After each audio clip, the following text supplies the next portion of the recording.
Hello everybody, and welcome back to another installment in What If They Were a Monster High Girl, the new official title for this series. For those of you uninitiated, hi, I'm Jane, I like to draw, and for the past few months, I've not been drawing Monster High Girls like I said I would, but you know what? Life is hard, and sometimes, you just stop drawing Monster High Girls.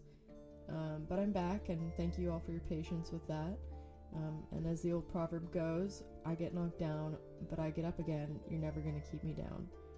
Can I get an amen in the comments? But anyways, how back are we? We are so back. And this week, I've cooked up a Monster High Girl based off of Coraline from the movie Coraline, based on the book Coraline. Even though she's not a monster. Technically, but we'll get into that. First, a few quick things. If you like my art, if you like my channel, please check out my store. It'll be linked below. We've got all sorts of good stuff. We got pins, we got keychains, and as of recently, we have prints. So please go and check that out. Thank you so much. And then secondly, like every other person on this platform, I've got a Patreon. But the difference is, mine is really, really cool, and you want to subscribe to that, actually. You really want to subscribe to that, okay? I have a couple different tiers that I offer, one of which is the last thing I wanted to bring up, which is my sticker club.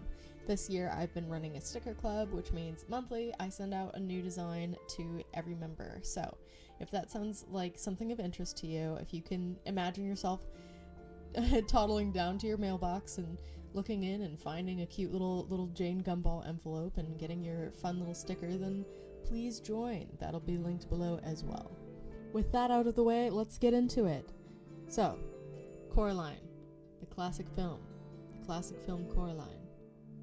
The classic film Coraline based off the book Coraline, featuring the titular character, Coraline.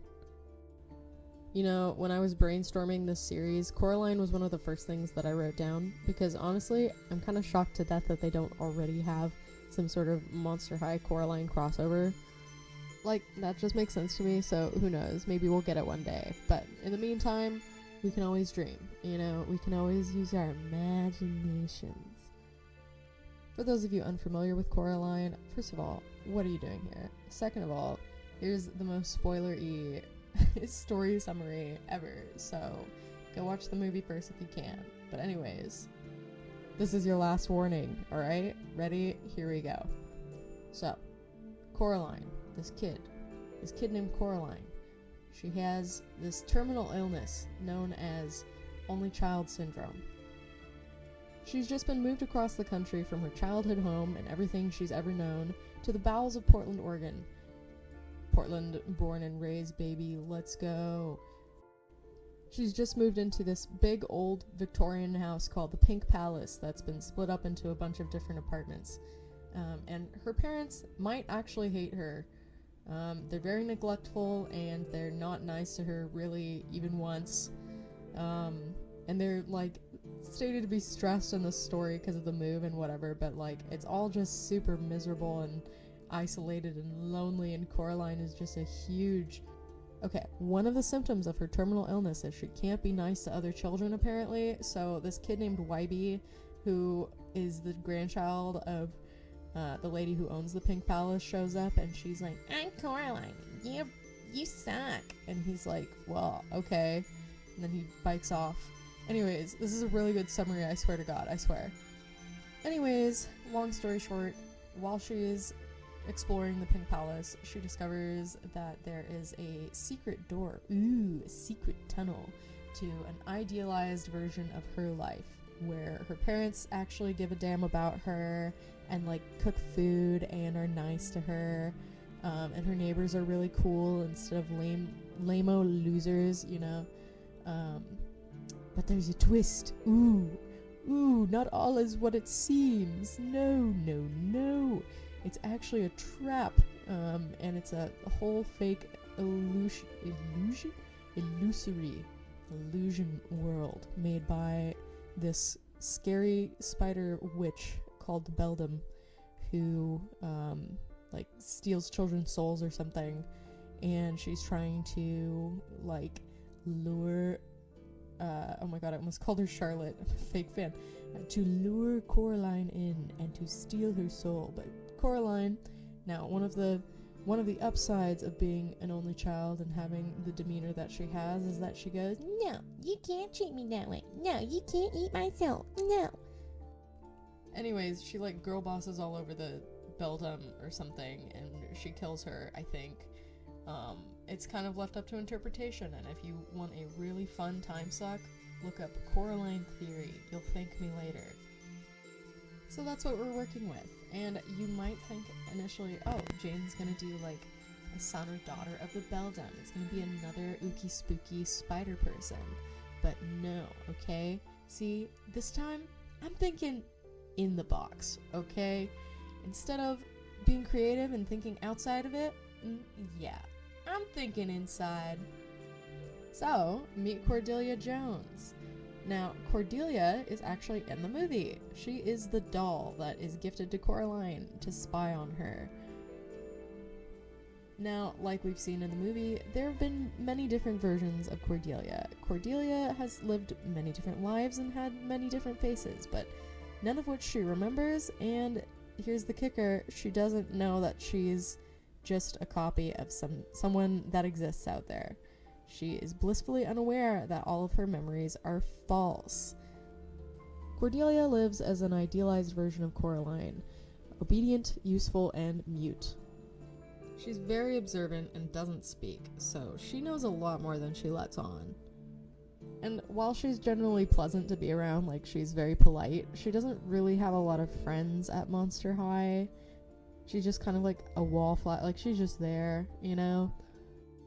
She's a very artsy, crafty kid. She makes doll versions of her classmates and gifts them to mixed reaction. She sews all her own clothes and does her makeup by embroidering herself, which I thought was just kind of fun. She also has different eyes for different occasions, and I thought it would be fun to like have a play on some girl doing her makeup, but it's Cordelia sewing her eyes in, you know. I thought maybe it would be cool to give her like a sister or a brother who's more spider-like, like the Beldam, and maybe they have like a dynamic within the school where Cordelia tells them secrets that she like witnesses around campus. But did I draw that? No. No. But you can draw that, and I'll feature you in my next Monster High video. Didn't do fan art feature in this video. Darn. Just realizing. Whatever. So yeah, I hope you guys enjoyed this. I had fun. I know it's not like the most like groundbreaking concept for a Monster High character in the whole world, but I thought it was fun. Feel free to like add on in the comments if you have like any ideas for her. But yeah, if you guys like this video, please leave a like, leave a comment, leave your suggestions for what I should do next. I always love hearing that stuff. If you liked this video in particular and you want more Monster High stuff, I've got a playlist of this series, so go check that out. And before we get into the patron thank yous, quick little update about the channel and this series. I've got other series ideas, so I'm going to do the Monster High stuff more sporadically, and just pepper it in with my other stuff. So, yeah, a little pivot ahead. So, as per usual, a big, ginormous, cantankerous thank you to my Milkshake tier patrons, Orbital Bacon and Ivy. A big thank you to my $10 patrons, Nightbringer Art, Cloud Fluffy, and Lady Letitia. And a small, but nonetheless grateful thank you to my $5 patrons, Joe and Gossamer. Thank you for helping me keep my boat afloat. If you would like your name to be read out at the end of one of these videos, or would just like to support the channel in general, then please check out my Patreon. It'll be linked below. The Milkshake tier members not only get a sticker alongside the Sticker Club once a month, but they also get access to the not one, but 2 different product projects that I have going on behind the scenes that I haven't shared anywhere publicly. So if that sounds of interest to you, we'd love to have you. Go check that out. Anyways, thank you so much for watching. I hope you enjoyed. I will see you later. Bye.